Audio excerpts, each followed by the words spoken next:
In this video, I want to show you tips and tricks to negotiate with your landlord to secure the best price and the best deal for yourself. And if you stick to the end of this video, we're going to reveal the actual cost, and it might shock you for having 2-bedroom like this with lots of fancy and luxuries amenities when it comes to swimming pools, gyms, sauna, co-working space, high-speed internet, and local street food. So without further ado, let's get on to it. While we're here, I want to tell you guys the cost and the price of this condo. When I moved in, it was 25,000 and I get it down to 23,000 for a 2-bedroom in this area is like unfindable. 23,000 is 680 US dollar right now, and the US dollar is kind of like going down, but normally it's around 600 something. Let's say 650 US dollar.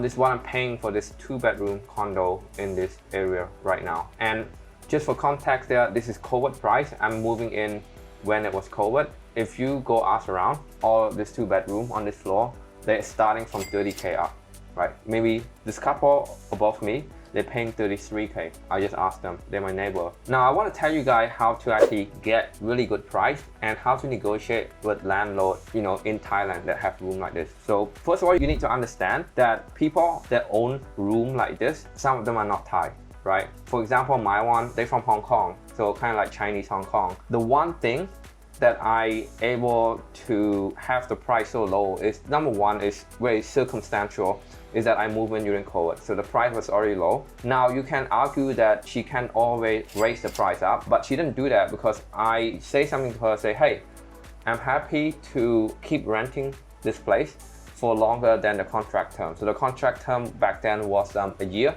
but I'm just promising her, hey, look, I'm gonna be a good tenant. The neighbor never complained about me. The management never complained about me. No one ever complained about me.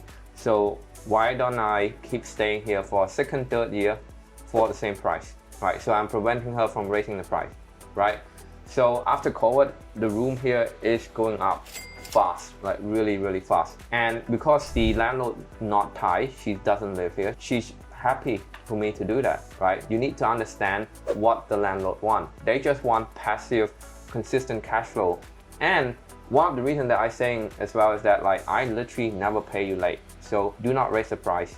Otherwise, I might have to leave, right? So you have to have this leverage between you. If you negotiate, you have to be ready to leave, right? So when you negotiate, you want to have one foot out of the door already, having that as a leverage, okay? If you leave, the landlord has to find a new tenant, meaning that they have to pay money to find real estate agent to do that. They can't find new tenant themselves because they don't live here, right?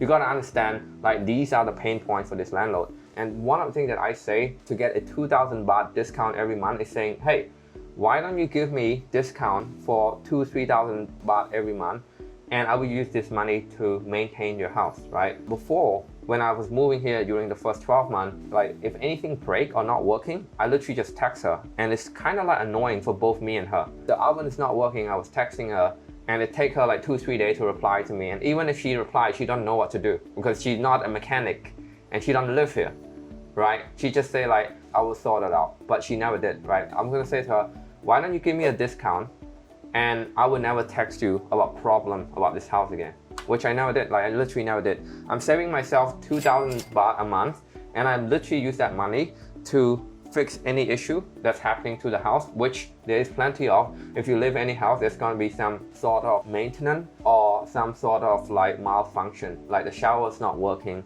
the lamp is not working, the oven is not working, and literally I just pay it from the money that she saved. She literally saving me 2,000 a month, that's 24K a year. And you literally can use that money to actually do maintenance around your house. And trust me guys, if you really take care of your house and the place you live in, you don't need that much to maintain and fixing. I think our average maintenance cost for a year is around 6K or 8K, and we're getting 24K in return from saving from the landlord. So that's how you negotiate, just saying, I will just use that money that you saved me to actually fix everything that you have in the house, right? Now the other thing, right, this year, I'm actually gonna push her further, and we're going to negotiate to 21K, right? That's literally unheard of. 21K will get you a 1-bedroom. I'm living at 43 floor with a 2-bedroom here. So getting 21K on this place is crazy. And she's saying yes to 21 and a half, right? So how you negotiate that is using another tactic, right? So I understand that she wants cash flow. So I was saying to her that, hey, why don't I pay you 6 months in advance with a discount? So again, like we're buying her in bulk, right?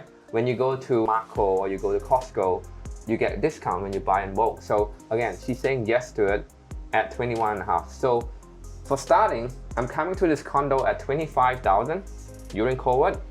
And after COVID, when the price is jacked up, I was able to negotiate the price down to 23, now 21.5. So this is crazy tips, guys. Again, if you like this video and you find it informative, make sure that you leave a like and actually share it to anyone who's moving to Bangkok, because these are real tips that you can actually negotiate with actual landlord, whether they Thai or they Chinese or any landlord. It's just businessmen. They want their property to make money for them. If you align your goal and your best interest with their goal and their best interest, you're gonna get some good deal, right? I actually have enough money to afford a way better place than this, but it's just that the landlord have been super nice. They're being cooperative with this tactic and this trick that I'm giving you guys. Not every landlord gonna say yes. That's why I'm absolutely in love with my landlord. She's very sweet. She's at an age right now where she just wants passive income. She don't want to manage the property. I took care of that stress for her, and she's really cooperative. Like, you know, I'm keep barking at her, and because she don't live here, she might not be so aware of the market rate as well, which gives me a slight edge, and I want to use that.